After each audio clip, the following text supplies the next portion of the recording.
Hey, welcome to another edition of the Parent Pivot Podcast. Thank you, Ross, for telling us to pivot. To pivot. Yeah, I'm Steve Cummings, one of your co-hosts. I'm Julia Cummings. Hey, today on the podcast, we are going to talk about something that actually we were doing a family counseling session a few weeks ago.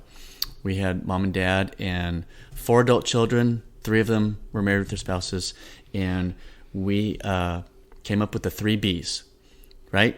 Yeah. Remember what the 3 Bs were? Yeah. Let's start with the first one instead of giving them all away at the same That's time. true. Here's the first B. When would you use the 3 Bs? How do we want to help our parents of adult children understand this? I would say anytime you are frustrated with your children, Okay. or anyone else That's for true. that matter. That's I mean, true. you can use it with your spouse, you can use it with your boss, you can use it with a friend, With your dog? maybe even your dog. Yeah.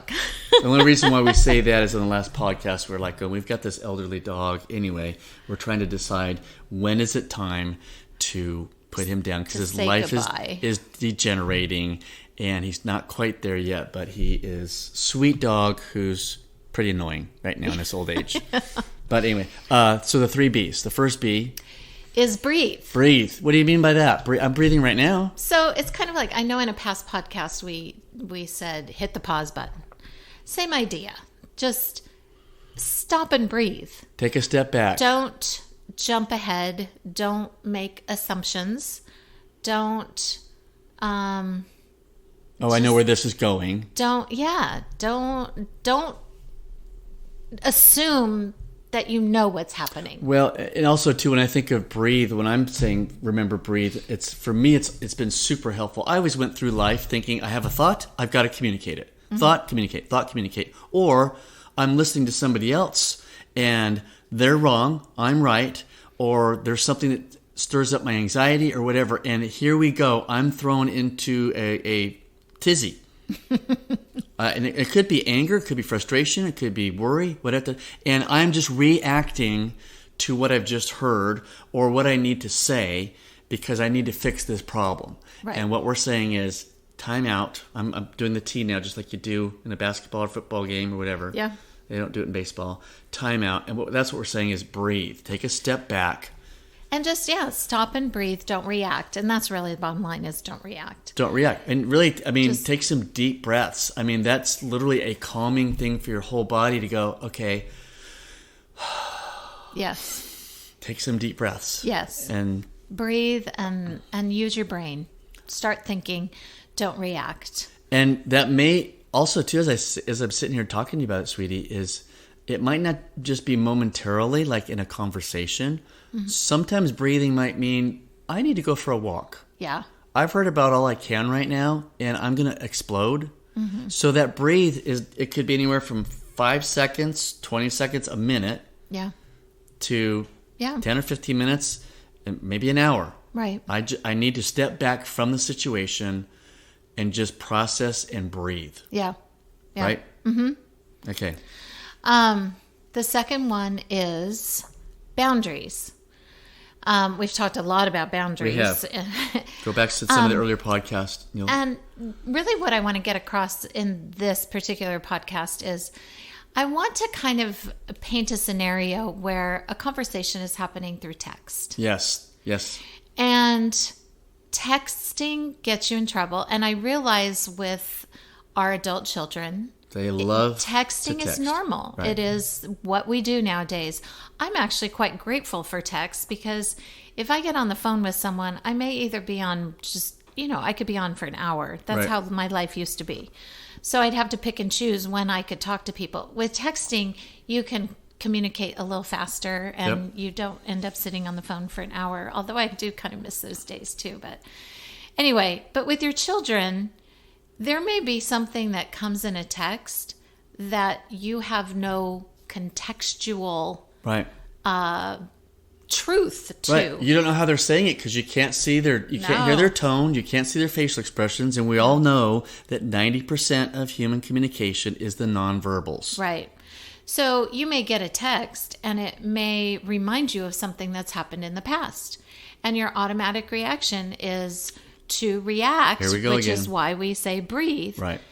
But then where the boundary piece comes in is it might be what you want to do is just text back right away and say something that they can't tell what's behind it. Right.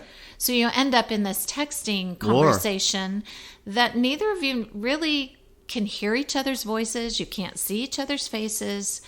So the boundary piece is don't text. Well, don't do it. Texting really needs to be limited to factual information. Hey, Yes. can you pick up some milk and cheese on the way home from work? Yes, I can. When you sit there and saying, hey, this just happened and how you're feeling and whatever, or you're reading something and now emotions put into it. We've read texts from some of our kids that have been like, you're scrolling for quite a while and they're just unloading. Yeah. And you're trying to take it all in and you don't know how it's coming across. So texting is not good for having relationship if you're going to react to that. Right. And texting is not a place to have a serious conversation. No, you can. If it comes at you that way, what I would say, correct me if I'm wrong. Yeah. I'd say, hey, if it was my daughter, hey, sweetie, can we talk about this? When's a good time I can call? I'd rather call and talk to you about this on the phone, so we can walk through this. Or FaceTime. Even better, because then you can see each other's faces. And if they live near you, all the better. Say, hey, let's do lunch this week. Yes, Something put it like off. that. As part of the breathe thing. You might want some time to kind of process some more, especially with your mate. If something's happened, that child's only contacting you. But just again, have some good boundaries on communication. Yes, with texting. And part of that boundary piece too, and this isn't one of the B's, but it can be fit in here somewhere, is to be curious. If we automatically assume what we think is being said or done or whatever, we have taken all the curiosity out of it, and we really don't know the facts until we know the facts. No, in fact, you know what? On a previous podcast not too long ago, our son Jackson was saying in there, hey, parent, we asked him to give some counsel to adult parents, and so he came up with something I thought was really profound, because it even is with us. It's like the person who knows you the best is your spouse. So adult parents, remember that. We tend to want to remember, this adult child fits in this box. I've known them for 20, 30, however many years, and we never give them the opportunity to change. Whereas the spouse is picked up at whatever point, at age 20 and beyond, or however long, and that person is now changed and become more responsible, more mature. That person, the spouse, is there to speak into that, and now they know their husband, their wife better, in some ways, than mom and dad do. So that's why we say don't jump to conclusions on things. Give the grace and allow your adult child to change and transform, because guess what? That's what we want. We want that to happen. We want to celebrate that. And is it okay if my daughter-in-law or son-in-law knows my adult child better? Absolutely. That's what I want. Because it's not about me. It's not about my identity. It's not about me getting approval from that relationship. It's what is best for that person to grow into a healthy, mature, responsible adult. Yes, absolutely. So do we have 4 B's then? No, because that was curiosity. That was breathe, boundaries. And then the third one is believe the best. Believe the best. Which kind of goes along with what you're saying. Right. We have the tendency to put them in a box, and we think all interactions are always going to be the same, that this person is this way. And your child's probably doing that right back to you. Mom and dad are always this way. They're not giving you the opportunity to change. So if you can model that behavior of believing the best about them, if you're taking a step back and you're breathing and you've got good boundaries and you're believing the best about them, you will see a change in your relationship. It's just, there's no way it can't change. I can imagine, too, you've got a college-age daughter or son away at college. They may be getting caught up into the party scene, and I want to believe the best about them. I don't want to sit there and presume that they're, off, doing things that goes against my values. And even if they are, it's their life. You want to let them have that, and you have those conversations later. But I want to believe the best.